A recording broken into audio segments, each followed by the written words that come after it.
అయిన పరలోకపు తండ్రి, మీ ప్రియ కుమారుడు, నా రక్షకుడు, నా ప్రభువైన యేసుక్రీస్తు వారి మహిమగల నామములో స్తుతిస్తూ స్తోత్రాలు చెల్లిస్తున్నాను. ఆత్మతో సత్యముతో ఆరాధించడానికి మాకు ఇచ్చిన సమయం కొరకై స్తోత్రాలు. ప్రభు దినమందు, యేసుక్రీస్తు ప్రభు వారి పునరుత్థాన దినమందు ఈ విధంగా నన్ను సిద్ధపరిచినందుకు కూడా స్తోత్రాలు. నాయన, ఎంత గొప్ప దేవుడివి, పాపిని నన్ను మమ్మల్ని రక్షించుట కొరకై మీ ప్రియ కుమారుడు యేసుక్రీస్తు ప్రభు వారిని ఆ కలువరి శిలువలో బలి చేసి, మేకులతో కొట్టబడి, రక్తం కార్చి, ప్రాణం పెట్టి, చనిపోయి, పాతిపెట్టబడి, తిరిగి పునరుత్థానుడై, లేచి, ఆరోహణమై, మరణమును గెలిచి విజయశూరుడుగా తండ్రి కుడిపాసిన ఆశీనుడై విజ్ఞాపన చేస్తున్నందుకు స్తోత్రాలు నాయన. స్తోత్రాలు తండ్రి, స్తోత్రాలు ప్రభా. అంత మాత్రమే కాదు, మరలా తిరిగి రానున్నందుకు స్తోత్రాలు నాయన. స్తోత్రాలు ప్రభా. ఎంత గొప్ప దేవుడి నాయన. మరలా వస్తాను, నేను ఎక్కడున్నానో అక్కడికి తీసుకెళ్తానని ఇచ్చిన వాగ్దానం కొరకై స్తుతి స్తోత్రాలు చెల్లిస్తున్నాను. ఎంత గొప్ప దేవుడి ప్రభా. ఏమిచ్చి మీరు రుణం తెచ్చుకోగలను నాయన. మీరు ఇచ్చిన రక్షణ పాత్రను చేతపట్టుకొని ఈ నా కొద్ది స్తుతి ఆరాధన నా కొరకై, మా కొరకై రాజుగారు అన్నటువంటి యేసుక్రీస్తు ప్రభు వారి మహిమగల నామములో స్తుతించి అర్పించి ఆరాధిస్తున్నాను తండ్రి. ఆమేన్. బలలో ప్రవేశించక ముందు లూకా సువార్త 15వ అధ్యాయం. ఇక్కడ అనేక ఉపమానాలు ఉన్నాయి. మనం 15వ అధ్యాయం 11వ వచనం నుంచి ఈ యొక్క లాస్ట్ సన్ లేదా రికవర్డ్ సన్, రెస్టోర్ సన్ అనేక పిలుచుకుంటుంటారు. ఆ వర్తమానం ఈరోజు మనం బల్ల కొరకు విందాం. మొదటి వచనం నేను చదువుతాను, తదుపరి వచనం మీరు చదవండి. లూకా సువార్త 15వ అధ్యాయం 11వ వచనం నేను చదువుతున్నాను. మరియు ఆయన ఇట్లనెను, ఒక మనుష్యునికి 2 కుమారులుండిరి. వారిలో చిన్నవాడు తండ్రి ఆస్తిలో నాకు వచ్చి భాగం తన తండ్రిని అడుగుతాడు. వారికి తన ఆస్తిని పంచిపెట్టాడు. కొన్ని దినములైన తరువాత ఆ చిన్న కుమారుడు సమస్తమును కూర్చుకొని దూరదేశములకు ప్రయాణమైపోయి అచ్చట తన ఆస్తిని దుర్వ్యాపారం వల్ల పాడు చేశాడు. అదంతా ఖర్చు చేసిన తర్వాత ఆ దేశం ముందు వాడు ఇబ్బంది సడబాగి వెళ్ళి ఆ దేశంలో చెంత చేయరు. అతడు వాడు పందులు తిని పొట్టుతో తన కడుపు నింపుకొని ఆశపడిన కానీ ఎవడునూ వానికేమీ ఇయ్యలేదు. అయితే బుద్ధి వచ్చినప్పుడు నేనైతే ఇక్కడ ఆకలితో చచ్చిపోతున్నాను. నేను లేచి నా తండ్రి వద్దకు వెళ్ళి, తండ్రి, నేను పరలోకమునకు విరోధముగాను నీ ఎదుటను పాపము చేసేదని నన్ను కూలివానిగా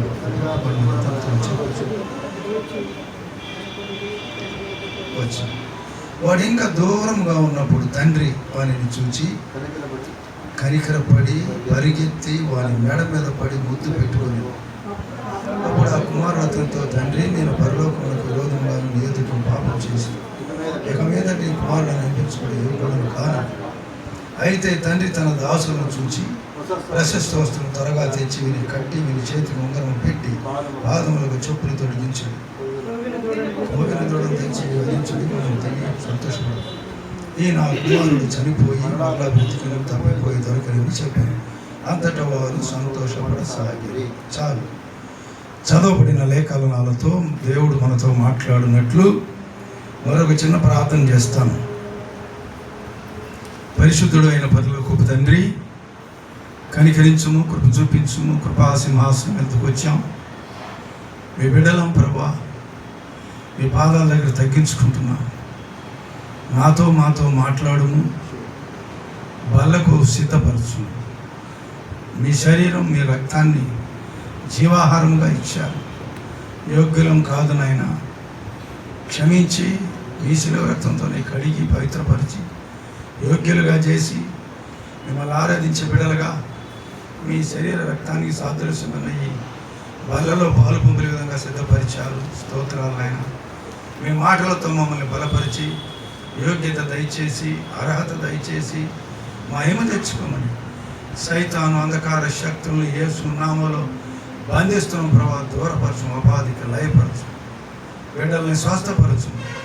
నన్ను మమ్మల్ని మీ దాసుల్ని మీ చేతులకు అప్పగిస్తూ మా ప్రభు రక్షకుడు యేసుక్రీస్తు వారి మహిమగల నామంలో స్తుతించి ప్రార్థిస్తున్నాను తండ్రి, ఆమేన్.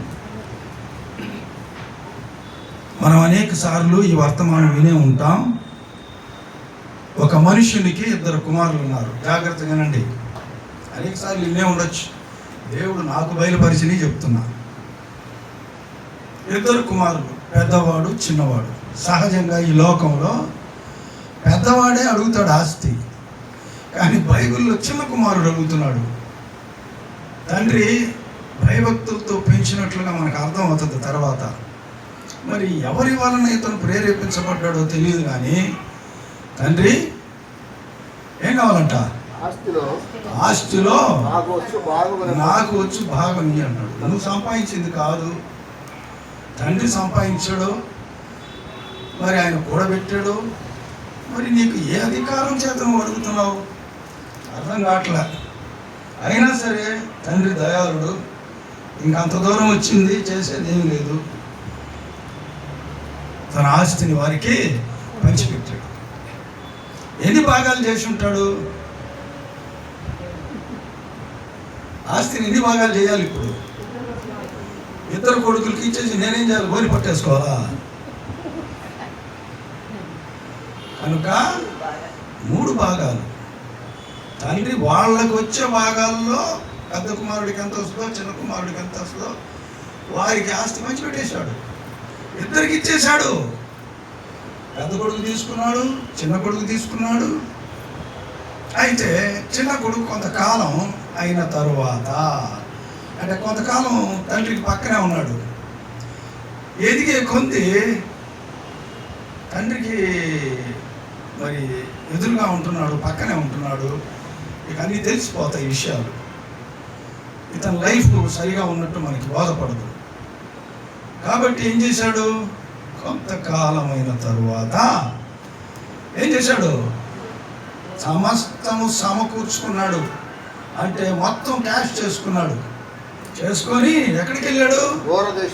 దూరదేశానికి వెళ్ళాడు. అంటే దగ్గర ఉంటే మా నాన్న చూస్తాడేమో, మా అన్న చూస్తాడేమో అని దూరదేశానికి వెళ్ళిపోయాడు. అక్కడ ఏం చేశాడు? ఆస్తిని దుర్వ్యాపారం వలన పాడు చేశాము. మన భారతదేశంలో ఉన్న డబ్బు ఇతర దేశానికి పోతే సగం కూడా రాదు. వాళ్ళ ధనం ఎక్కువ విలువైనది, మన ధనం చాలా తక్కువ విలువైనది. ఈయనంతా సమకూర్చుకోపోయినా ఎంత వచ్చి ఉండదో తెలియదు, కానీ మొత్తానికి అతను దూరదేశానికి వెళ్ళిపోయాడు. ఆ దేశంలో ఈ డబ్బు, ఈయన జ్ఞానం పనికిరాల. దుర్వ్యాపారము వలన తన ఆస్తిని పాడు చేశాను. ఎందువల్ల ఖర్చు అయిపోయింది? దుర్వ్యాపారం అంటే ఏంది చెప్పు. ఉల్లిపాయలు కొనేసి ఒక రూల్ వేసేసి మూసేసాడా? లేకపోతే ఇంకేదైనా మామిడి పండ్లు పెట్టాడా? అవి కాదు. అక్కడ ఏమి రాయబడిందంటే దుర్వ్యాపారము. బైబిల్ ఏం చెప్తుంది? ఎఫెసీయులకు రాసిన పత్రిక 5వ అధ్యాయం 18వ వచనం. బైబిల్ ఎక్కడికి తీయాలా? ఎఫెసీయులకు రాసిన పత్రిక 5వ అధ్యాయం 18వ వచనం. చూడండి, 2 మాటలు ఉన్నాయి ఇక్కడ. మరియు మద్యముతో మత్తులై ఉండకుడి. దానిలో ఏముంది? దుర్వ్యాపారం ఉంది. ఇది దుర్వ్యాపారం అంటే ఏంది? మద్యం, మత్తు, లోకాన్ని సర్వనాశనం చేస్తున్నటువంటిది మత్తు.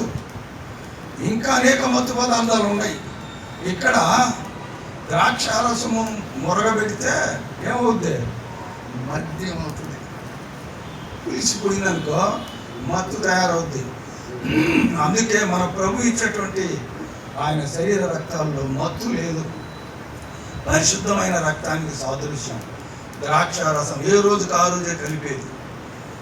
కాబట్టి మద్యముతో మత్తులై ఉండకూడి, అందులో దుర్వ్యాపారము కలదు. ఇంకా పేతురు రాసిన మొదటి పత్రిక 4వ అధ్యాయం 4వ వచనం చదవండి. చాలాసేపు పడుతుందిగా, మీరు బైబిల్ తీశారు. అపరిమితమైన ఆ దుర్వ్యాపారమునందు తమతో కూడా మీరు పరిగెత్తుకుని రాకపోయినందుకు చూసావా, ఎవరు వాళ్ళు ఆశ్చర్యపడుతూ దూషించడం ఏంటి? క్రైస్తవులు ముసుగులు వేసుకొని మోకాళ్ళుంచి ప్రార్థన చేస్తూ మాతో పాటు తాగరు, తినరు, విందు చేయరు, మేము పరిశుద్ధులు అంటారు. ఆశ్చర్యపోతున్నారు లోకం. మాకు కావలసింది ఏంటంటే మా యేసు ప్రభు. నువ్వేం చేస్తావో చేసుకో. ఇంకా చదువు. సజీవులకును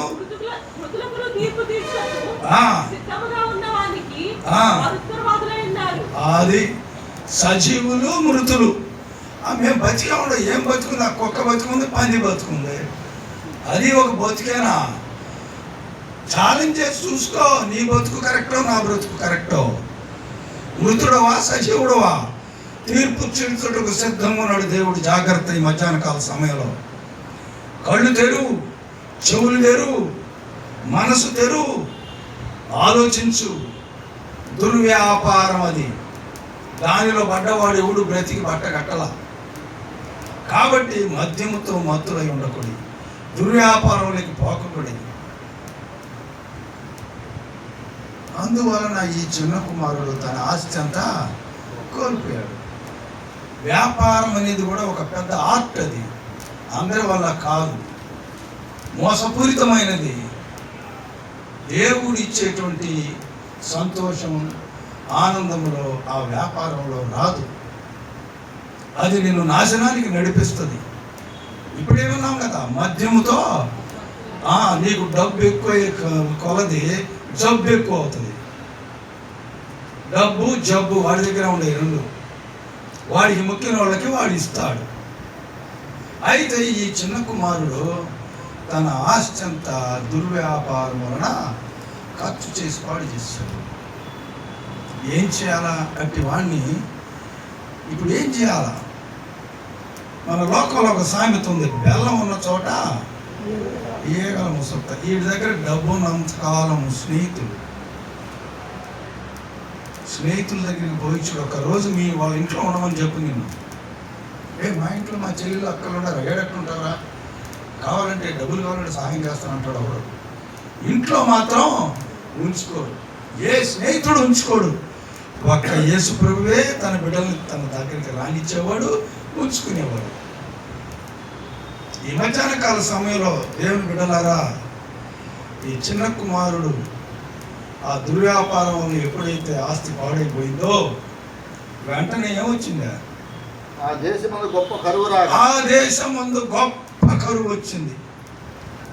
వింటున్నావా? ఏమొచ్చుద్దో? నీ దగ్గర పరలోక ధనం లేకపోతే లోకానికే కరువు వచ్చింది. లోకానికి ఏం కరువు వచ్చింది? గొప్ప కరువు రాగా. ఏంటిది? మరి పందుల కాపర్లు బాగానే ఉన్నారు. పందుల కాపర్లు బాగానే ఉన్నారు. గొర్రెల కాపరి కుమారుడు నష్టపోయాడు. గొప్ప కరువు రాగా ఏం చేశాడు? వాడు ఇబ్బంది పడి సాగి ఏం పడ్డాడు? ఇబ్బంది వచ్చిందమ్మా. జాగ్రత్త. ఈ మధ్యాహ్న కాల సమయంలో ఆ ఇబ్బందే నిన్ను దేవుడి దగ్గరికి నడిపిస్తుంది. ఇబ్బంది. యెషయా గ్రంథం 48వ అధ్యాయం 10వ వచనం. ఒక్కరు లేరు సంఘంలో బైబిల్ టకామని తీసేవాడు. సండే స్కూల్ పిల్లలు చెప్పేవాళ్ళు తీసేస్తారు టకామ. నేను నిన్ను పుటను వేసి తిని వెండిని వేసినట్లు కాదు. ఇబ్బంది అనేది ఏంటది? కొలిమి. ఎక్కడ ఉంటుంది? బంగారపు షాపుల్లో, ఇనప షాపుల్లో అక్కడ ఉంటాయి. ఇనుములు, బంగారం కరిగించే కాడ ఉంటాయి. ఆ ఇబ్బంది మానవుని కరిగిస్తుంది. ఇబ్బంది పడసాగి దేవుని వైపు చూడాలి. ఎటు వెళ్తున్నాడు? తర్వాత చదువు. ఏంది పక్కన చదవలేక మరి? ఎక్కడికి వెళ్ళాడు? వెళ్ళి ఆ దేశస్తులలో ఒకని చెంత చేరాడు. ఆ దేశస్థుడు ఎవడు? పందుల కాపరి. బాగా పందులు పెంచుతాడు. ఎక్కడుంటాయి పందులు? ఎక్కువగా చైనాలో ఉంటాయి. అటువంటి దేశానికి వెళ్ళాడో మనకు తెలియదు, కానీ పందుల కాపరి దగ్గరికి వెళ్ళిపోయాడు. అప్పుడు ఇతను ఎవరై ఉండాలా? దేవుని కుమారుడు. దేవుని కుమారుడికి ఏం తెలుసు? వాక్యం తెలుసు. వాక్యం చెప్పాలా, పోయి వాళ్ళ కాడ బతకాలా. ఆయనేమో పందులు కాపరి, మొత్తం పందులే. ఆ పందుల దగ్గరికి పంపాడు. తర్వాత వచ్చిన చదువు. ఏం చేశాడమ్మా? పందులు ఏం తింటున్నాయా? పొట్టు పందులు తింటాయా? ఎవరు చెప్పారండి? నువ్వు వేసి చూడు, కొంచెం పొట్టు, కొంచెం కందులో, లేకపోతే ఏదో ధాన్యం కొంచెం పొట్టు, అది వేసి చూడు. ఉఫ్ ఉఫ్ అని పొట్టుని ఎగరగొట్టి ఎంజలే తింటాయి. ఇవి మనిషి పందులు. ఈ పైన పొట్టు తింటున్నాయి.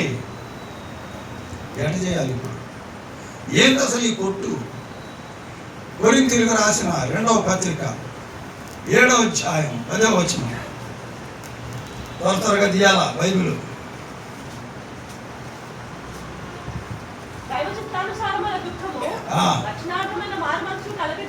చూసారా? రక్షణార్థమైన మనస్సు మారు మనసు కలుగు చేస్తుంది. అది వచ్చుటకై దేవుడు అతన్ని ఇబ్బందులు లేక మెల్లిగా తీసుకొస్తున్నాడు. దేవుని బిడ్డలారా, అమ్మ పడుకుంటుంది, వచ్చేస్తుంది. పరిశుద్ధాత్మ లేకపోతే, నా దగ్గర లేకపోయినా మీ దగ్గర లేకపోయినా, వాడు వచ్చి కూర్చుంటాడు. ఎవడు? ఎత్తుని కూర్చుంటాడు. వాడు వచ్చాడంటే తూగుడు, నిద్ర, ఇంకా తలనొప్పి అవన్నీ వచ్చేస్తాయి. కాబట్టి మధ్యాహ్న కాల సమయంలో దేవుని వాక్యం వింటున్న నీవు ఆ దుఃఖం నాకు వచ్చింది. ఇప్పుడు ఏంటి ఇలాగుంది ఈ మంద? గొర్రెల మందగా లేదే. తప్పిపోయిన కుమారుడు వచ్చిన మందలాగా ఉంది. మార్చాలా, మారు మనసు రావాలా, లేకపోతే నష్టపోతాం. కాబట్టి మధ్యాహ్న కాల సమయంలో కుమారుడు పందులు తినే పొట్టుతో కడుపు నింపుకొనసాగెను. ఎట తింటాడు? ఎందుకని పందులు పొట్టు తినాల్సి వచ్చింది? తర్వాత వచ్చిన చదువు. అయితే దానికి ముందు ఒక మాట ఉంది. ఆశపడను కానీ ఎవడును వాడికి ఏమీ లేదు. ఏమన్నా వాళ్ళకి అడిగండి, వాళ్ళే పందులు పొట్టు తింటున్నారు. దైవజనుని కుమారుడు వెళ్ళాడు. వెళ్ళి ఏం చేస్తున్నాడు అక్కడ? మత్తయి సువార్త 7వ అధ్యాయం 6వ వచనం. ఎక్కడక తీయాలి బైబిల్లో. పరిశుద్ధమైనది కుక్కలకు పెట్టకుడి, మీ ముత్యములను పందుల ఎదుట వేయకుడి. వేసిన ఎడల అవి ఒకవేళ వాటిని కాళ్ళతో తొక్కి మీ మీద పడి మిమ్మల్ని చీల్చివేయన. జాగ్రత్త. ఈ తప్పిపోయిన కుమారుడు అడుగుబడింటే పందు దగ్గరికి పోయి ఏమేశాడు? ముత్యాలేశాడు. ముత్యాల వంటి రత్నాల వంటి దేవుని వాక్యం ఆడు చల్లాడు పోయి. ఎవడు ఇక? We are born again people. I say we are Christian country. What is this man came from India? ముత్యాలేస్తామండి. ముత్యముల విలువ వాళ్ళకి తెలియదు. సెట్ చూస్తున్నారు. ఏంది ఇదే వాక్యం? ఇకలు పక్కపక్కలు, రకరకాల డ్యాన్సులు, గంతులు, ఎగురులు, దూకడాలు ఉంటే అది వాళ్ళకి కావాలా? అదే పొట్టు. అర్థమైందా? ముత్యాలు ఉండే సంఘములోకి కొంచెం మందే వస్తారు. అందుకే ప్రభు ముందే చెప్పాడు 16:32 లోకాసు సువార్తలో. ఏం చెప్పాడు? చిన్న మంద భయపడకుడి, తండ్రి మీకు రాజ్యం వీటకు ఇష్టమైంది. ఈనాడు ఎంతమంది ఎన్ని సంఘాలు ఉన్నాయో వాళ్ళు చూసుకో. రకరకాల దుస్తులు, రకరకాల మేకప్లు, చెప్పే సేవకుడు అట్టే ఉన్నాడు, వినే ప్రజలు అట్టే ఉన్నారు. మరి ఈ మధ్యాహ్న కాల సమయంలో మన సంగతి ఏంది? పందులు తినే పొట్టు తింటున్నావా? ముత్యాలు లాంటి రత్నాలు లాంటి వాక్యాన్ని అంగీకరిస్తున్నావా?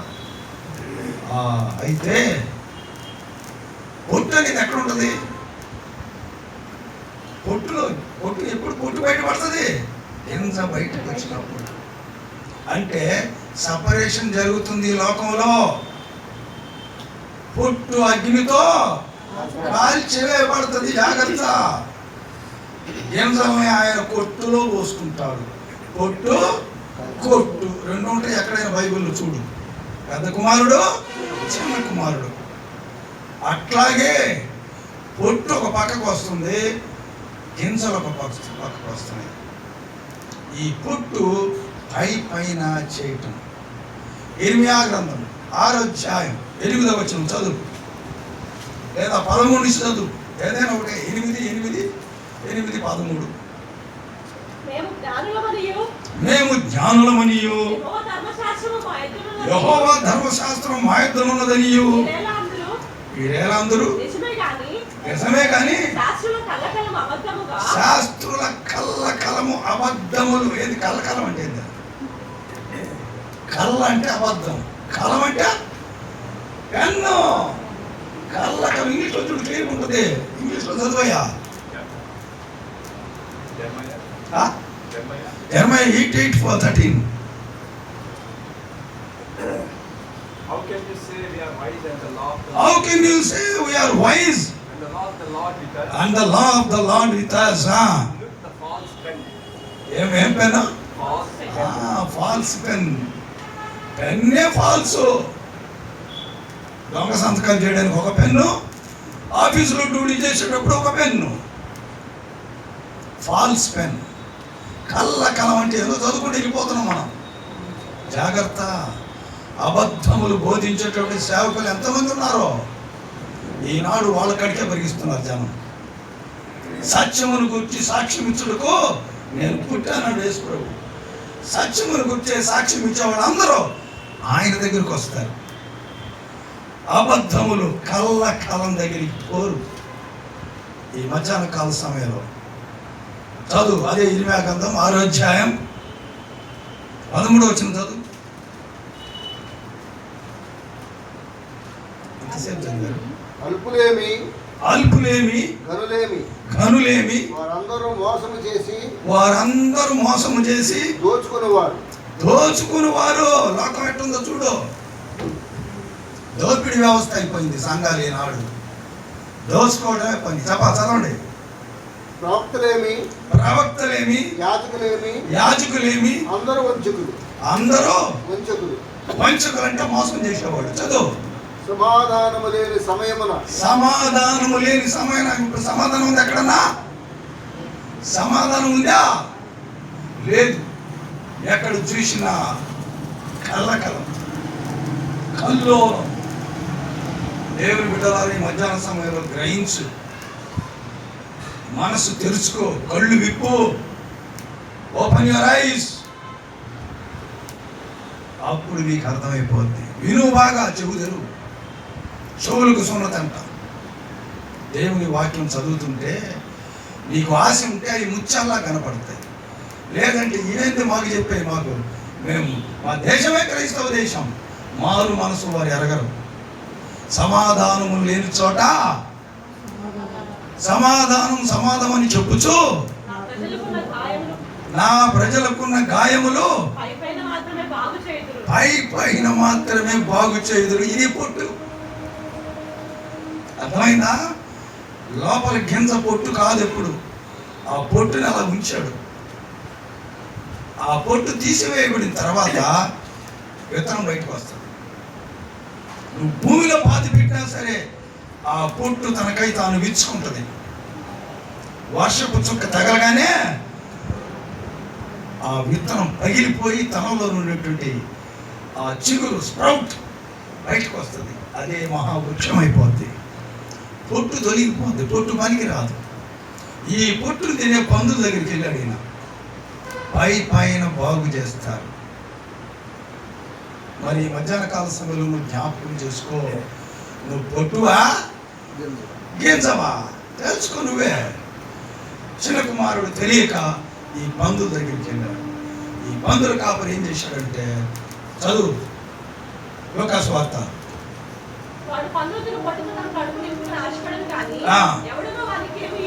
దేవుడు వానికి ఏమీ లేదు. ఒక అతను పోయాడు మన మత్స్య గారి సావాసం నుంచి పాలు ఒట్టి చిక్కిచ్చాడంట, సంతకం పెట్టకుండా. ఏం చేసుకుంటే ఒట్టి చిక్కు ఆయనకు అర్థమైపోయింది, ఇక రాకూడదు ఎడకని. అంటే వాడు నవ్వుకున్నారు, ఇటు చెప్పే వాక్యం విని. వాళ్ళు చెప్పావులే పప్పుచారు నువ్వు, ఎవరైనా పప్పుచారు. అదే ప్రొఫెసర్ అమ్మా, వాళ్ళ దృష్టిగా వాళ్ళు పప్పుచారు అయిపోయాడు. పోయి వాళ్ళంతా ఇంగ్లీష్, వాళ్ళు ఇంగ్లీష్ దేశం, వాళ్ళు నవ్వుకొని ఒట్టి చెక్కి ఇచ్చారంట కవర్లో పెట్టి. ఈయన ఇక్కడికి వచ్చి చూసుకుంటే ఏం సంతకమే లేదు. జీవితంలో అక్కడికి పోకూడదు, జాగ్రత్త. ఎక్కడికి వెళ్తున్నావు? ఈ మధ్యాహ్న కాల సమయంలో నీ ముత్యాలు అందరికీ అక్కర రావు. విలువ తెలియనోడికి ముత్యం ఇస్తే ఏం చేస్తాడు? కాబట్టి జాగ్రత్త. ఈ మధ్యాహ్న కాల సమయంలో ఈ పందులు మేపే వ్యక్తి ఎక్కడికి పడ్డాడు? ఎక్కడుంది వాడి పందుల మంద? పొలంలో పందుల మందని ఏం కోరుకుంటే తెలుసు అసలు? దెయ్యాలు కోరుకుంటే, అయ్యా మమ్మల్ని ఆ పందుల మందులకు పంపయ్యా, మమ్మల్ని ఎందుకు బాధిస్తావు అంటే సరిపోండి అన్నాడు. పోతే మొత్తం తెచ్చింది, పందులు తెచ్చింది, పందులు కావాలి పరారు. ఏదో సిస్టమ్ తగ్గుతుంది. ఎక్కువసేపు నవ్వుపాక తల్లి. పందుల పొట్టు తినేవాడు ఎక్కడికి పంపాడో తెలుసా? ఆ రాసింది ఒక మాట, పిన్ టు పిన్ చదువుకోవాలి, అప్పుడు అర్థమవుతుంది. చదువు. ఆపు. ఎక్కడికి పంపాడు? మత్తయి సువార్త 13వ అధ్యాయం 38వ వచనం. ఈ పని చదవడమే. మత్తయి సువార్త 13వ అధ్యాయం 38వ వచనం. ఆపు. పొలం అయితే లోకంలోకి ఎత్తుకుపోతావురా. ఇది పరలోకపు గవిని. దేవుని బిడ్డల సంఘం అంటే పరలోకపు గవిని, అది లోకం. పొట్టు లోక జ్ఞానం పంపితే ఎవడు ఏం పైసా ఇలే. బ్రహ్మాండంగా వాక్యం చెప్తాడు. ఎందుకు ఇస్తారు? వాళ్ళ కాడ బంధువులు దీని పోటీ చెప్తే ఇస్తారు. డాలర్లు చెక్కులు పొక్కులు మొత్తం ఇచ్చేస్తాయి.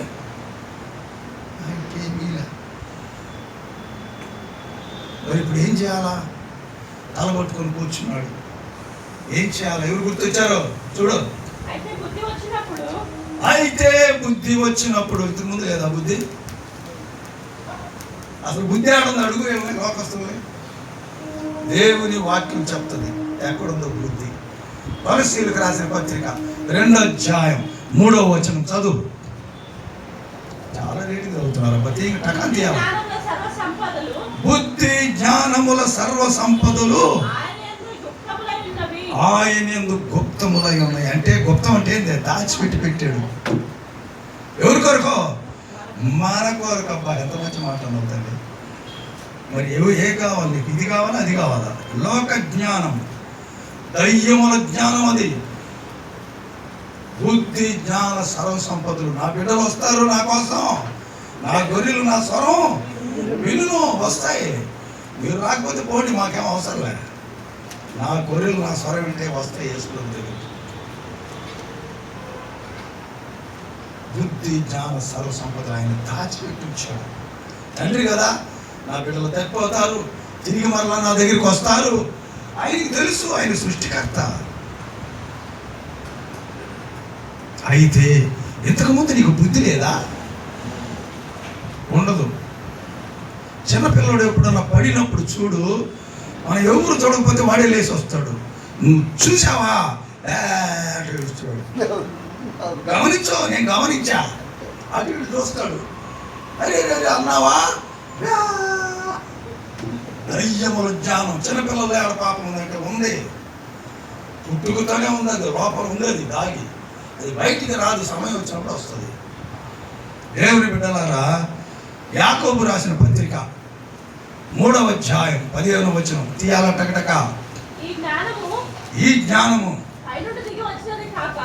ఏంటిది? పై నుండి వచ్చినది కాక భూ సంబంధమైనది. అదిగో ప్రకృతిని పూజిస్తుంటారు కొంతమంది, చెట్టులు పుట్టలు. మన పని కాదు అది, ప్రకృతి సంబంధమైన జ్ఞానం అది. ఏంటంట? దయ్యముల జ్ఞానం అంటే దయ్యం ఉన్నదమ్మా. చెప్పు, ఇప్పుడు ఈ లోకంలో పొట్టు కావాలా? బంగారు, వెండి, వస్త్రాలు ఇవన్నీ పొట్టే. జస్ట్ నిన్ను ఆకర్షిస్తాయి. చనిపోతే ఆ పొట్టోడు పట్టు అంతా వెరుక్కుంటారు. మళ్ళీ ఉంచరు నీ మీద కూడా.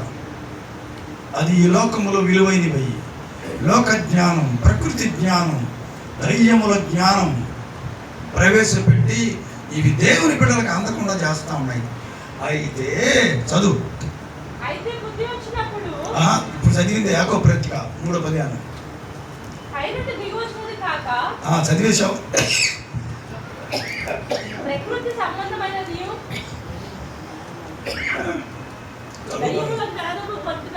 దయ్యముల జ్ఞానం అంటే దయ్యములది. ఏలయనగా మత్సరమును వివాదమును ఎక్కడ ఉండునో అక్కడ అల్లరియు. ఆలోచించుకో, ఈ లోకములో ఈ బిల్డింగ్ లేనిది, పెద్ద పెద్ద అంతస్తులేంది, అసలు ఏం జరుగుతుంది ఈ లోకంలో? ప్రతి నీచమైన కార్యం. అక్కడ వెళ్ళి హోమ్ గార్డులను అడగండి, చెప్తారు. ఏంటి అక్కడ ఏం జరుగుతుందని. ఏం జరుగుతుందా నేను చెప్తారా అంటాడు. నాకు చెప్పాడు ఒకడు హోమ్ గార్డు. నేను ఇట్లా అయినా రిటైర్డ్ అయ్యాను, నేను క్రిస్టియన్ అనగానే, సార్ పొద్దు గూకితే ఏంటంట నీచ కార్యాలు, అల్లరి. అదేమంటే వాటి పేరు డ్యాన్సులు, అర్ధనగ్న డ్యాన్సులు, హాఫ్ నేకెడ్, బట్టలు సరిగా ఉండవు. ఇది ఆ ప్రకృతి నేర్పించింది మీకు. చెప్పండి, జాగ్రత్త, మేలుకో, కళ్ళు తెరు. లోకం ఏందో చూడు, పరలోకం ఏందో చూడు. ఆయన మన కొరకు ప్రాణం పెట్టిన దేవుడు యేసు ప్రభు. ఈ నీచ కార్యానికి లొంగిపోతున్నావా? చెప్పు, చదువు తర్వాత. అయితే ఎక్కడి నుంచి వస్తుంది ఇది? ఇది భూ సంబంధమైంది కాదు, పై నుండి వచ్చు జ్ఞానము. అబ్బా, ఎవరికి ఇష్టం చెప్పు ఈ పవిత్రత? అల్లరి, నీచ కార్యాలు, రుచ్చు. ఇంకొక మాట చెప్పాలంటే అక్కడ ఆనందిస్తున్నాయి. ఏంటి? పందులు. పందులు ఆడపల్లి ఆడతాయి బురదలో, వాటికి అది ఇష్టం. ఒక ఆయన చెప్పాడు, అన్న పంది మూతి బయట పెడుతుంది, ఏది మొత్తం బురదలో ఉంటుందని. మరి గాలి కావాలి కదా దానికి కూడా. గాలి ఏమో బయటదే కావాలా, ఒళ్ళంతా మాత్రం దాన్ని తీసుకొచ్చి నువ్వు కడిగితే అది ఉంటుందా?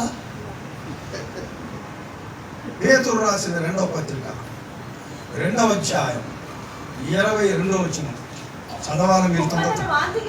కుక్క తన వాంతికి తిరిగినట్లును ఏం చేశాడు? పందిని కడిగాడు ఒకడు. కడగబడిన పంది మళ్ళీ పోయి బురద కనపడక నీ దానిలో దూకింది. వారు ఏమో ఇంతసేపు కడిగి తీసుకొస్తుంది, అది బురదలో పుట్టి బురదలో పెరిగిందిరా, దాన్ని మార్చలేవు. కుక్క ఏం చేస్తుంది? కట్టి అది మళ్ళీ తింటది. అది ఎందుకు తెలుసా? దాని లోపల ఏదైనా పోయిన గడ్డి తింటుంది. అది పరీక్షించు, ఒక గడ్డి తింటుంది. తిని ఆ కరుక్కి అక్కడ కక్కి పారేసి మొత్తం కక్కి, అబ్బాయి తిన్నదంతా పోయిందే, మళ్ళీ ఒకసారి చూద్దాం, మళ్ళీ తింటుంది. అంటే ఈ కుక్కలు, పందులు క్రైస్తవులకే సూచనగా చూపిస్తున్నాడు. ఒకసారి వెలిగించబడి మారు మనసు పొంది పరలోక సంబంధమైన వరమును రుచి చూచి నువ్వు మరలా తప్పిపోతే నిన్ను నూతన పరచుట అసాధ్యం. ఫిబ్రవరి 6:4 ఉంది మాట. కాబట్టి పై నుండి వచ్చు జ్ఞానం. చదువు 5:15 యాకోబు రాసిన పత్రిక. పై నుండి వచ్చింది మొట్టమొదట పవిత్రమైందమ్మా. It is Holi. ఆ జ్ఞానం పొందగానే నీకు క్రైస్తవుడు కూడా వీడు నిజమైన క్రైస్తవుడైనా కాదని అనుమానం వచ్చేస్తాడు. ఎందుకంటే వాళ్ళు పవిత్రత కనపడకపోతే నీకు అనుమానం వస్తుంది. వాళ్ళు చెప్పుతే కానీ చేయరు. వాళ్ళకి పైనుండి వచ్చిన జ్ఞానం లేదు. పవిత్రమైనది. నెక్స్ట్ అబ్బా, తరువాత సమాధానమైనది. ఆనాడేమో సమాధానం అని చెప్తూ పైపోతకు వస్తున్నారు. హుషారా లేదా? మరి సమాధాన పడమే ఎవరితో? తండ్రితో. తండ్రి కాడికి పరిగిస్తున్నాడు. నా తండ్రి అంట సమాధానకరమైనది. నెక్స్ట్ మృదు అంటే ఏందా? సులభంగా లోపడటం. అమ్మా వినమ్మా మాట అంటే సులభంగా లోపడుతుంది. మెత్తటి ఇనుము ఉంటుంది, కఠినమైన ఇనుము ఉంటుంది. బీడు స్టీల్ వంగదు. కొన్ని ఇనుములు ఊరిక టంచితే ఉండిపోతాయి. ఇనుము ఎందుకు మాత్రం మృదువైనది, టెండర్ వన్, మృదువైనది. నెక్స్ట్ అదిగో అదే మృదువైనది, సులభముగా లోబడినది. యేసు ప్రభు వాక్యం వినగానే అబ్బా నాకు కావాల్సిందో దొరికింది అని లోపడుతుంది. కనికరముతోను మంచి ఫలములతో నిండుకునేది. అంటే దుష్ట ఫలాలుగా ఉంటాయి. సైతానికి తేనేది ఏమిస్తాడు ఆదమావానికి ముందు? మొన్నే చెప్పాను. అవ్వా అవ్వ కాదు రే, అవ్వ ఏంటి బట్టలు పోయి అవ్వా బట్టలు నాకు కాదు ఆదమా నీకు కూడా ఉడిపోయింది. చూసుకుంటే ఇద్దరు దిగంబరం అయిపోయారు. జాగ్రత్త. అది అవ్వ అంటే. అవ్వ బొవ్వ రెండు దొరకో, ఏదో ఒకటి కోరుకో. అరిగిస్తున్నారు. లవ్ లవ్ లవ్ అంట. మూడో రోజు చేస్తున్నారు, లేకపోతే మూడో రోజు విడాకులు కోర్టులో. కారణం ఏంటి? పవిత్రత లేదు, సమాధానం లేదు, కనికరము లేదు, మంచి ఫలాలు లేనేళ్ళు, దుష్ట ఫలాలన్నీ. జాగ్రత్త. ఈ మధ్యాహ్న కాల సమయంలో దేవుని వాక్యం హృదయాలకి చొచ్చుపోతుంటదంతే. మంచి ఫలములతో నిండుకొనినది మంచిగా ఉంటుంది. తర్వాత అంటే కూతురు ఒక విధంగా, కొడుకుకి తల్లిదండ్రులు చెప్పేస్తారు పిల్లల్ని. ఒకటి ప్రేమిస్తారు, ఒకటి చూసి వాడు వేస్తాడు. చచ్చిపోయారు చాలా చోట్ల. కూతురైనా కొడుకైనా ఒకటే, పక్షపాతం లేదు, నో పార్షాలిటీ. అమ్మా అయ్యా బాబు కుమార్తె, దేవుని ఆత్మ కలిగి ఉంటే నీకు పక్షపాతం లేదు. తర్వాత ఓరి నాయన వేషధారణ ఏందండి? హిపోక్రసీ. పైకేమో మంచిగా మాట్లాడటం, లోపల గుంటలు తవ్వడం. వేషధారణ అయినను లేనిది నేను. ఇది పైనుండి వస్తే నీకు లభిస్తాయి అన్నీ. ఇప్పుడు కుమారుడు బాధపడతా ఉన్నాడు. లోకాసువార్త 10వ అధ్యాయం. ఏం చేయాలి ఇప్పుడు? డబ్బు అయిపోయింది, కరువు వచ్చింది, పందుల కాపర్ల కాడికి పోతే వాళ్ళు ఏమి వీయట్లేదు, పందులు తినే పుట్టేమో తినలేకపోతున్నాను. నా తండ్రి యొద్ద బుద్ధి వచ్చినప్పుడు ఏం బుద్ధి? ఇది పైనుండి వచ్చింది బుద్ధి. ఇది వరకు ఉన్నది దయ్యాల బుద్ధి. అందుకని వదిలి పారిపోయాడు తండ్రిని. నా తండ్రి అంట జ్ఞాపకం వచ్చేసింది. ఎంతో మంది కూలి వండరకు అన్నము సమృద్ధిగా ఉంది. నేనైతే ఇక్కడ ఆకలితో చచ్చిపోతున్నాను. ఇది మారు మనసు అంటే. పశ్చాత్తాపానికి మించిన ప్రాయచిత్తం లేదు. నువ్వు ఎన్ని చెల్లించినా దేవునికి నువ్వు మారు మనసు పొందాలి. అంటే అటు వెళ్తున్న నీవు లోకంలో నుండి పరలోకం వైపుతే కదా, అప్పుడు నీవు దేవుడే చూస్తాడు. అదిగో నా కొడుకు నన్ను గురించి ఆలోచిస్తున్నాడు. నా తండ్రి అంట అనేక మంది అన్నం సమృద్ధిగా ఉంది, కూలీలు ఉన్నారు. ఇప్పుడు నేనేం చేయాలా? ఏమనుకున్నాడు? నేను లేచి ఏం చేయాలి నేను లేచి అంటే ఎట్టున్నాడు పొజిషన్, కోలబడి ఉన్నాడు, ఆలోచించుకుంటున్నాడు. నాకేంది కర్మ పట్టింది, ఇలా అయిపోయానంటే నా తండ్రి దగ్గరికి పోనేది నేను, నా తండ్రి యొక్క ఎంతమంది కూలీలు ఉంటారు, అన్న సమృద్ధి లేచినాడు. లేదని తెలిసిపోయింది తండ్రి. నా తండ్రి యొద్దకు వెళ్ళి తండ్రి నేను పరలోకమునకును, నేను పరలోకం కూడా వచ్చింది. ఇతను దైవజనుడి కుమారుడు, సేవకుని కుమారుడు. ఆరంభై సేవ చేయాలనుకున్నాడు, చేయలేకపోయాడు. బంధువుల దగ్గరికి వెళ్తే వాడు బంధువులు పోటీ పెడుతున్నాడు. ఎవడన్నా డబ్బులు ఇస్తాడనుకుంటే ఇప్పుడు ఇవ్వట్లేదు. వద్దు, నా తండ్రి వద్దకే వెళ్తా. తండ్రి నేను పరలోకమునకు, ఫస్ట్ మాటకుడు ఏమొచ్చిందో నోట్లో నుంచి, పరలోకమునకును నీకును విరోధముగా పాపము చేసి. ఈ మాట రావాలి నీ నోట్లో నుంచి.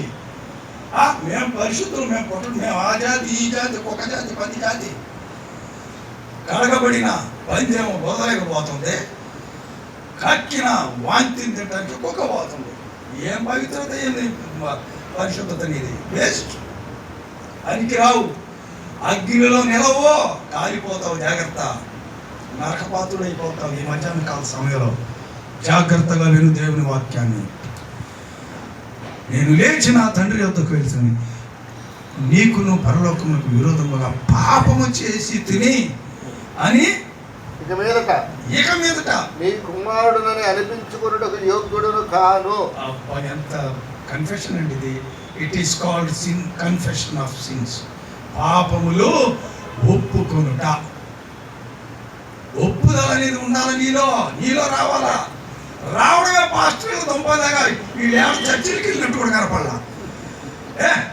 వాడు చెప్తే మేము నిలబడి మేము కూర్చొని వినాలా? మేము కూడా చేస్తాం. ఏంది నువ్వు చేసేది? సేవ కాదు, షేవ్ చేస్తావు. అంటే బోడు గుండు చేస్తావు ప్రజల్ని. వాళ్ళ డబ్బంతా లాక్కొని కోటీశ్వరుడు అవుతావు. నువ్వు సేవ చేయవు, షేవ్ చేస్తావు. సేవ్ కాదు, షేవ్. గుండు, టాన్సర్ అంటారు ఇంగ్లీష్లో. ఎంట్రుకలతో సహా వ్యాపారమే.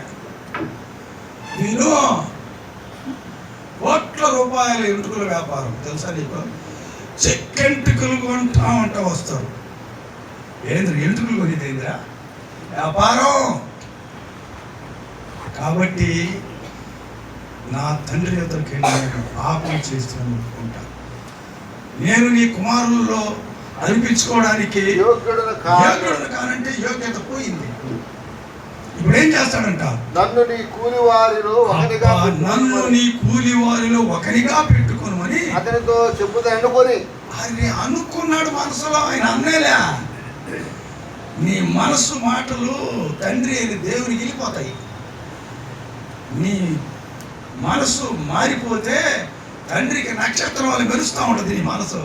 అదిగో అక్కడ నా కుమారుడు పశ్చాత్తాపడుతున్నాడు, మారు మనసు పొందాడు, కూలిపోతున్నాడు, కూలి వారుగానే ఉంటానని వస్తున్నాడు. నేను లేచి నా తండ్రి వద్దకు వెళ్ళి ఒప్పుకుంటా. లేచి తండ్రి వద్దకు వచ్చాను. వస్తే ఏమన్నాడు? వాడు ఇంకా దూరముగా ఉన్నప్పుడు. ఎందుకని దూరంగా ఉన్నప్పుడు చెప్తున్నాడు? వాడు ఇంకా దూరంగా ఉన్నప్పుడు తండ్రి వానిని చూచి కనికరపడి పరిగెత్తి వాడి మెడ మీద పడి ముద్దు పెట్టుకున్నాను. వస్త్రాలు ఎట్టుండయా? అప్పుడు ఆ కుమారుడు వస్త్రాలు ఎట్టుండే? కుమారుడయ్యా. పందులు మేపేవాడు ఎట్టుంటే? పంది పెంట వాసన, మురికి, చండాలమైన వాసన వస్తుంటే నీకు నాకు వాసన, తండ్రికి ఏం వాసన? పరిగెత్తి వచ్చి పడిపోయాడు, మెడ మీద పడి ముద్దు పెట్టుకున్నాడు. మనం పెట్టుకుంటాం ముందు, రే ముందు కాళ్ళు పెట్టుకుంటాం, లేకపోతే అడుగు అంటాం. లేకపోతే పసుపు నీళ్ళు చల్లు, లేకపోతే ఇంకేదో చల్లు. ఏం చల్లుతావురా? పైన షర్టు, లోపల ప్యాంటు. కాబట్టి జాగ్రత్త. ఈ లోక మాయల్లో పడిపోయావా వీళ్ళు సర్వనాశనం చేస్తారు. అనుకున్నాడంతే మనసులో. వచ్చేసాడు తండ్రి దగ్గర. ఇప్పుడు ఏమంటున్నాడు చూడు కుమారుడు, చిన్న కుమారుడు మాటలు చూడు. అప్పుడు ఆ కుమారుడు అతనితో తండ్రి. అబ్బా ఏం పిలుపమ్మా! తండ్రి నేను పరలోకమునకు విరోధముగాను, అది అసలు కన్ఫెషన్, నేను పరలోకమునకును విరోధముగాను మీ ఎదుటను పాపం చేసి మీ ఎదుట కూడా పాపం చేశాను తండ్రి. ఇక మీదట నీ కుమారుడిని అనిపించుకున్నట్టు యోగ్యుడును కాననేను. అయ్యా నీ కూలి వాళ్ళలో పెట్టుకునే మాట కూడా అనలా. నీ కూలి వాడనే మాట రాకముందే తండ్రి తన దాసులను చూచి అయితే తండ్రి తన దాసులను చూచి ప్రశస్త వస్త్రము త్వరగా తెచ్చి వీనికి కట్టి ఆపో ఏడుంది ప్రశస్త వస్త్రం ఉంది. నేను ఇందాక చెప్పి ఆయన అన్ని దాచిపెట్టి పెట్టాడు మన కోసం. జకర్యా గ్రంథం 3వ అధ్యాయం 1వ వచనం చదువు.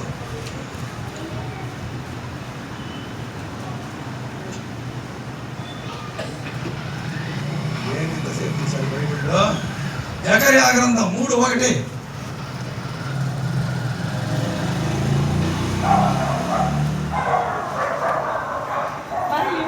మరియు యెహోవా దూత ఎదుట ప్రధాన యాజకుడైన యెహోషువ నిలబడుటయు సాతాను ఫిర్యాది అయి అతని కుడిపార్శ్వన నిలబడి ఏం కనపరిచాడంట? నిలవబడి కనపరిచాడంట. వాడు ఎప్పుడు ఉంటాడు నీ పక్కనే.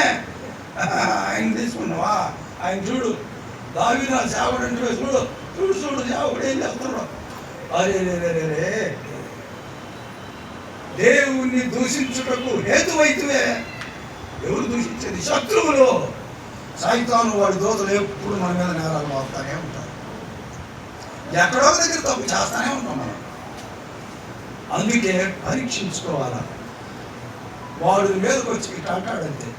ఏంటి వాళ్ళ వాళ్ళని చెప్పాను నేను వాళ్ళ గురించి. వీళ్ళు పోగొట్టుకుంటున్నారు వర్తమానాలు.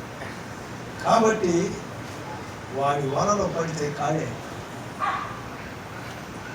ఈ మధ్యాహ్న కాల సమయంలో దేవుని బిడ్డలారా జాగ్రత్తగా పరిశీలించి వాక్యం చదువుకోండి. ఫిర్యాది అయి నిలవబడి నేరమూర్తున్న సైతం. తర్వాత చదువు.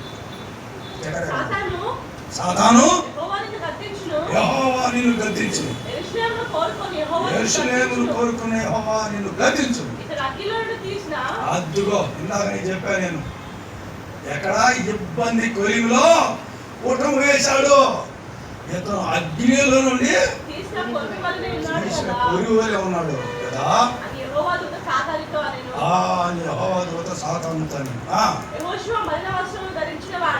యెహోవా మలిన వస్త్రములు ధరించిన వాడై యెహోషువ దూత సముఖంలో నిలబడి ఉండగా దూత దగ్గర నిలిచి ఉన్న వారిని పిలిచి అర్థమైందా? ఇతను మైలు బట్టలు తీసివేయడి. నేను నీ దోషమును పరిహరించి ప్రశస్తమైన వస్త్రము ఎవరి దగ్గర ఉంది? మన దేవుని దగ్గర ఉంది. తీసుకురండి త్వరగా. కట్టు, నా బిడ్డ చచ్చిపోయాడు, బతికాడు, తప్పిపోయి దొరికాడు, కట్టండి ప్రశస్త వస్త్రం. నెక్స్ట్ వీనికి కట్టి వీని చేతికి ఉంగరము పెట్టి. ఏం చేసావా? ఉంగరం చేపలు కమ్మేశావా? రొయ్యలు కమ్మేశావా? ఉంగరం పోయింది, మరలా వస్తుంది. ఏం ఉంగరం ఇది? బంగారు ఉంగరం పెడుతుంది. బంగారమే కాదు, అధికారాన్ని సూచిస్తుంది. హగ్గయి గ్రంథం 2వ అధ్యాయం 23వ వచనం చదువు.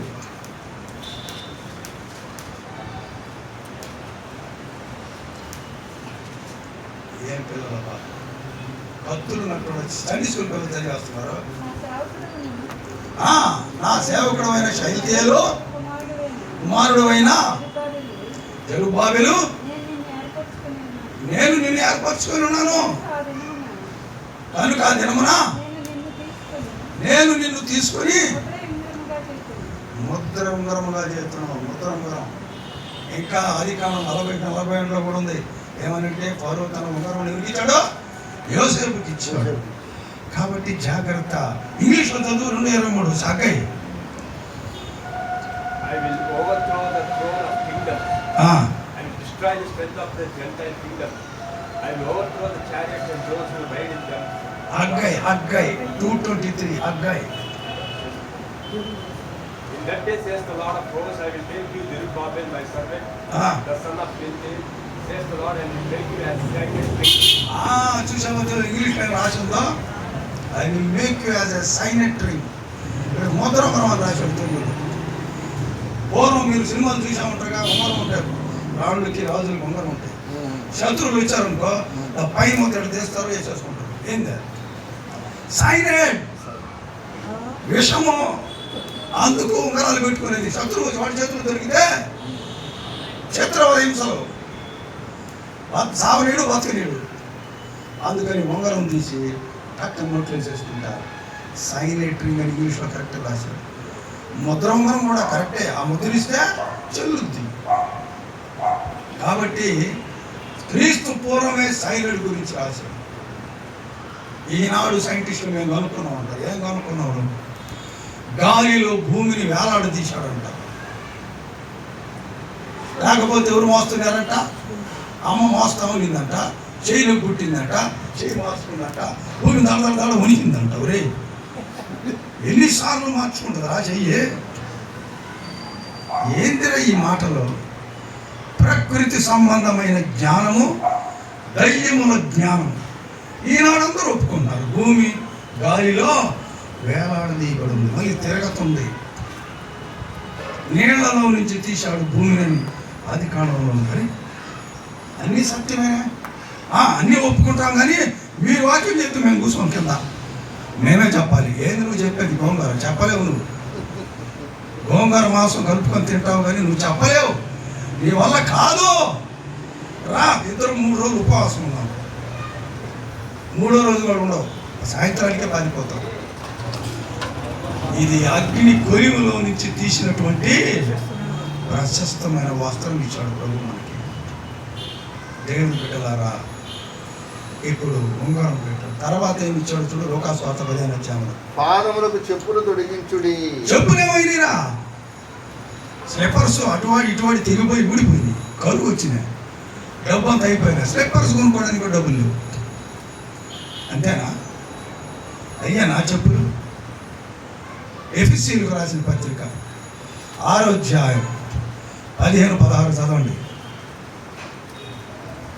పాదములకు సమాధాన సువార్త వలన సిద్ధ మనస్సును జోడు తొడుగుకొని. ఏంటది? పాదములకు జోడు. సువార్త అంటే సువార్త చెప్పే బిడ్డ ఆ సమాధానం కోల్పోయాడు, ఆ జోడు లేదు. అవి చెప్పులను సూచిస్తున్నాయి. చెప్పులు తొడిగించుడు. ఇంకా ఇవన్నీ కాక విశ్వాసమును డాలు పట్టుకొని. అది కాదమ్మా, లోకాసువార్త 15వ అధ్యాయం. క్రొవ్విన దూడను తెచ్చి, అబ్బా, క్రొవ్విన దూడను తెచ్చి వధించుడి. ఎక్కడుంది కొమ్మిన దూడ? వాడు సైతం నా కొడుకు అడుగుతుంటాడు, వీడు దూడనే ఎందుకు చేస్తున్నాడు సైతాన్ని ప్రతి సాడ? మోసే టైంలో అహరోను వీళ్ళందరూ కలిసి దూడని చేశారు. మరి ఎవరో బంగారు దూడను రూఢి చేశాడు. ఏమి సింహాన్ని చేయకూడదా, పులిని చేయకూడదా? దూడనే చేస్తున్నాడేమి అని అడిగాడు. ఏడుంది దూడ? ఆ దూడ కాడి నుంచే తీసుకొచ్చాడు. ఇంగ్లీష్లో చదువు. ఆ ప్రశస్త వస్త్రం ఎక్కడి నుంచి తెచ్చాడు? ఇంగ్లీష్లో చదువు.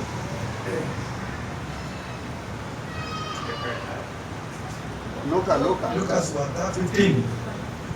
And bring the fatted calf here and kill it. దానికి ముందు And the father said to his servants, bring out the best robe. ఆగు, ఏం చెప్తున్నాడు? Bring out the best robe. ప్రశస్త వస్త్రాన్ని లోపల నుంచి తీసుకురండి. ఎందుకు యేసు ప్రభు ఆయన్ని బట్టలు కూడా లేకుండా చేసి సిలువ వేశారంటే, నీకు నాకు ప్రశస్త వస్త్రం వేయడానికి ఆయన వదిలేశాడు బట్టలు, ఆయన వదిలేశాడు మహిమ, మనకిచ్చేశాడు. ఆయన కేవలం ఒక వస్త్రపు చెంగు మాత్రం చుట్టుకొని ఆ సిలువలో వేలాడుతున్నాడు. బ్రింగ్ అవుట్, బయటికి తీసుకురా. వస్త్రాన్ని తీసుకొచ్చారు, గోడను కూడా తీసుకొచ్చారు. ఇర్మియా గ్రంథం 31వ అధ్యాయం 18వ వచనం చదువు.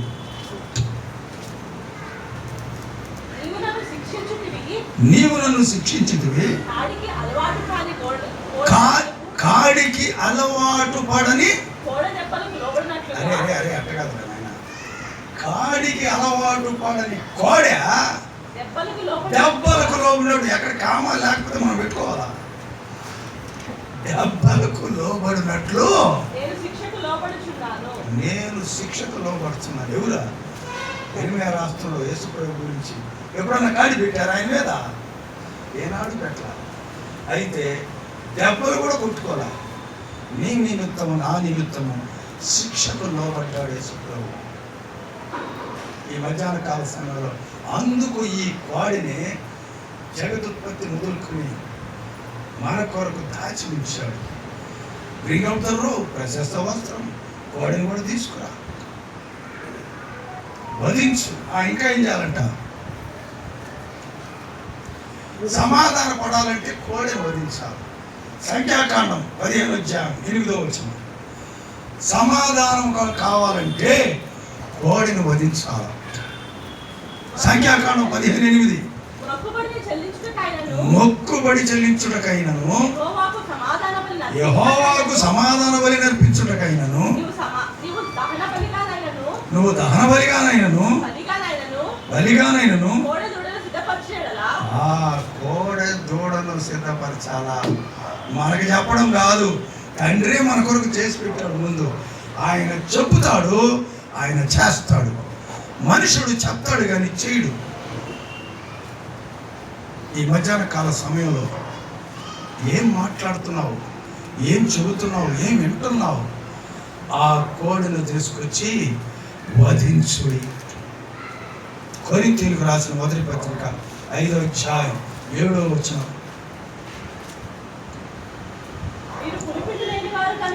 మీరు పులిపుండి లేని వారు కనుక క్రొత్త ముద్ద అవుటకై ఆ పాతదైన పులిపిండిని తీసి పారేయండి. ఆ తర్వాత ఇదేగాక ఎవరు? పస్కా పశువు. ఇక్కడ గొర్రెను సంబోధించట్లా. పశువుని దేవుని అంటారు. ఈ కోడె పశువా కాదా? పశువే. ఈ పశువు మనసుల్ని మార్చడానికి ఆయన పస్కా పశువుగా మారిపోయాడు. పులి పిండి లేనటువంటి వాళ్ళగా చేయడానికి ఆయన పస్కా పశువుగా. చదువు. పస్కా ఎప్పుడు? ఇప్పటికి 2026 సంవత్సరాలు అయిపోయింది. పస్కా పశువును వధించండి. ఇదిగో తన శరీరాన్ని, రక్తాన్ని ప్రత్యేకపరిచి మనలో ఏకీభవింపజేస్తున్నాడు. నా శరీరం తినుడి, నా రక్తం తాగుడి, అట్టి వారు నేను మరలా వస్తా తీసుకెళ్తా. మట్టి పోతున్నారుగా, చచ్చిపోతున్నారుగా. పౌలు రాస్తాడు దాని గురించి. తెస్సలోనికి రాసిన పత్రిక 4:13 ముగిస్తాను. ఒక మాట చదివి. కానీ నిరీక్షణ లేని 13 సహోదరులారా నిరీక్షణ లేని ఇతరుల వలె మీరు దుఃఖపడకుండా నిమిత్తము నిద్రించుచున్న వారిని. అంటే చచ్చిపోయేవాడు కాదు, నిద్రపోవాలి. క్రీస్తునందు నిద్రిస్తే లేస్తావు. నిద్రపోయేవాడిని లేస్తే తడితే లేస్తాడా లేడా? చచ్చిపోయినా వాడు చచ్చిపోయినా. మృతులకును సజీవులకును తీర్పు తీర్చు దేవుడు వస్తున్నాడు. సత్యావా నిద్రపోతున్నావా? క్రీస్తునందు నిద్రించిన వారిని వెంట పెట్టుకుని వస్తాడు. మొదట ఆయన లేస్తాడు. తర్వాత మాకు ఇష్టం లేదు. యేసు మృతి పొంది తిరిగి లేచినది మనము నమ్మిన ఎడల అదే ప్రకారము యేసునందు నిద్రించిన వారిని దేవుడు ఆయనతో కూడా వెంట పెట్టుకుని వచ్చును. మనమే పోతాం ఒకరు చచ్చిపోతే ముందు. బ్రతికుంటే మార్పు చెందుతాము. అది పొందిన వారికి తెలుస్తుంది, కానీ పొందిన వారికి అర్థం కాదు. ఇదిగో మీ ఎదుటి నిలబడి ఉన్నాను, నేను సత్యమును గురించి సాక్ష్యం ఇస్తున్నా. యేసు ప్రభు మృతి పొంది తిరిగి లేచిన నమ్మిన యెడల క్రీస్తు యేసును నిద్రించిన మనమందరం కూడా ఆయనతో కూడా పరలోకానికి వెళ్తాం, మళ్ళీ తిరిగి వస్తాం, 1000 సంవత్సరములో రాజ్యం చేస్తాం. మేమే పాస్టర్లని, మేమే ధర్మశాస్త్రం ఉంది, మాకు నువ్వు ఈరోజు చెప్తావు, డబ్బు సంపాదించుకోవడానికి దుర్వ్యాపారం చేస్తావు, చేతికుడలు అమ్ముతావు, నూనె అమ్ముతావు, ఇంకా ఏం అమ్ముతావు, నిన్ను నీవే అమ్ముకున్న ఇస్కరియోతు యూదా అయిపోతావు నువ్వు డబ్బుల కోసం. అందుకే నేను ఎక్కడ పైసా తీసుకోను, ఉచితముగా పొందితిని ఉచితంగా ప్రకటిస్తా. అది దేవుడు నాకు ఇచ్చిన వరం, అంతే. కాబట్టి మధ్యాహ్న కాల సమయంలో బలయుద్ధకు వెళ్తున్నాం. ప్రభువా, పాపినయ్యా, నేను పాపం చేసి తిని నన్ను క్షమించు. నీ శరీర రక్తాలకు తాకడానికి కూడా యోగ్యత లేదు ప్రభువా. మరి నన్ను నీ స్వారూప్యంలోనికి మార్చుకోవడానికి మరి నా ఎదుట బల్ల పెట్టావు, బల్ల ఎదుటకు వస్తున్నా, క్షమించు, నన్ను నీ స్వారూప్యంలోనికి మార్చు. ఇది తప్పిపోయిన కుమారుడు తిరిగి పొందింది. మనుషులు అందరూ తప్పిపోయిన వారే, అయితే ఆయన దగ్గర తిరిగి రావట్లేదు. వచ్చిన వాడు ధన్యుడు, ఆయనతో కూడా పరలోకానికి వెళ్తాడు. కాబట్టి మధ్యాహ్న కాల సమయంలో మరి వాళ్ళ ఎదుగు వచ్చాం. కన్ఫెస్ యువర్ సిన్స్, పాపములు ఒప్పుకో, అంతే కదా అడుగుతున్నాడు. నీ పాపములు ఒప్పుకొని ఇక చెయ్యి, పాపము చెయ్యకు. మళ్ళా చేస్తే ఏమవుతామంటే కక్కిన కుక్క, కడగబడిన పంది, ఈ రెండు జాగ్రత్త. ఈ మధ్యాహ్న కాల సమయంలో బాధపడకు, భయపడకు, ధైర్యంతో ప్రభువా నీ పనులు ఎందుకు కూర్చో, నన్ను క్షమించి నీ బిడ్డల్లో కూలివానిగా అన్నయ్యలేదండి అనుకున్నాడు, కానీ మనసులో నన్ను నీ కూలివానిగా పెట్టుకో తండ్రి అననీలా. తండ్రి ప్రేమ తెలుసుకో. ఈ మధ్యాహ్న కాల సమయంలో అట్టి ప్రేమను ఆయన తన కుమారుల్లో మనకి సమృద్ధిగా ఇచ్చిస్తాడు. కాబట్టి ఒప్పుకుందాం, బలలో యోగ్యంగా పాల్గొందాం. దేవుడి యొక్క వాక్యమును దీవించును గాక. Praise the lord.